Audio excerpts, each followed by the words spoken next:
নমস্কার, চলে এসেছি একটা রেসিপি নিয়ে। আজকে আমি বিট ভাজা করছি। একটি খুব উপকারী সবজি, অনেকের বাড়িতে খাওয়া হয় কি না আমি জানি না, তবে আমি খুবই খাই বিট গাজর। আজকে আমি বিট ভাজা করছি।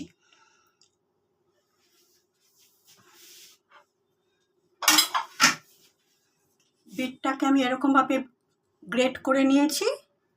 তাহলে চলুন আমি এবার ভাজাটা শুরু করি।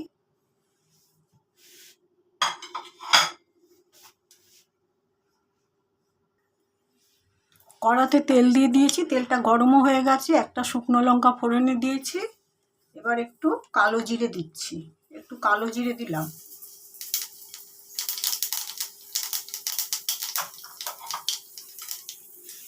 কালো জিরেটা ফুটে গেছে, এবার আমি বিট দেবো। আপনারা যদি মনে করেন পেঁয়াজ দেবেন তো পেঁয়াজ দিতেই পারেন, কিন্তু আমি পেঁয়াজ দেবো না।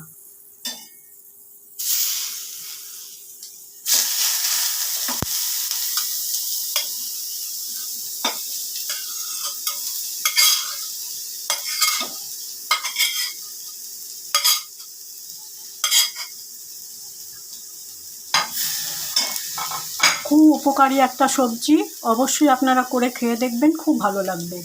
কাঁচা লঙ্কা দেবো, একটা শুকনো লঙ্কা ফোড়নে দিয়েছি। দিয়ে দিচ্ছি সামান্য একটু নুন,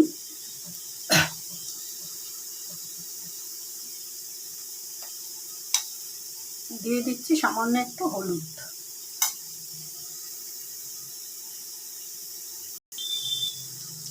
বিট ভাজা যখনই করবেন তখন গ্যাসের স্টিমটা খুব লো ফ্লেমে দেবেন, কেননা এতে প্রচুর কার্বোহাইড্রেট আছে। যদি চড়া মানে অত্যন্ত বেশি আগুন থাকে, ফুল ফ্লেমে যদি দেন তাহলে কিন্তু এটা তলা দিয়ে ধরে যাবে। খুব হালকাভাবে করবেন, একদম লো ফ্লেমে করবেন।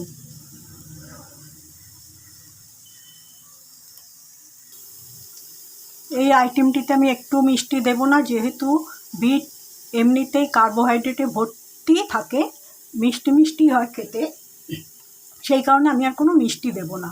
শুধু একটা কাঁচা লঙ্কা দেবো আর একটা শুকনো লঙ্কা আর কালো জিরে ফোড়নে দিয়েছি, একটা কাঁচা লঙ্কা দেব।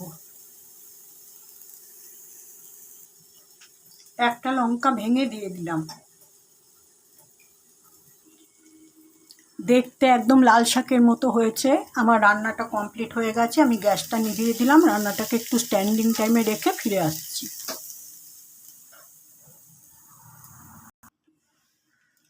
বিট ভাজা রান্নাটাকে আমি স্ট্যান্ডিং টাইমে রেখে প্লেটের মধ্যে ঢেলে নিয়েছি। দেখুন একদম লাল শাকের মতো দেখতে লাগছে। আপনারা এরকমভাবে করে খেয়ে দেখবেন। শুকনো লঙ্কা এবং কালো জিরে ফোড়নে দেবেন, আর যদি মনে করেন একটু পেঁয়াজ দেবেন তো দিতেই পারেন, আমি পেঁয়াজ দেইনি। যাই হোক, আমি আমার রেসিপিটা পুরোটাই শেয়ার করলাম। আর খুব ভালো করে গ্রেট করে নেবেন, তবে জিনিসটা খুব মোলায়েম হবে। আমার ভিডিওটা যেখানে শেষ করছি, আগামীকাল একটা নতুন রেসিপি নিয়ে আসবো। সবাই ভালো থাকবেন। নমস্কার।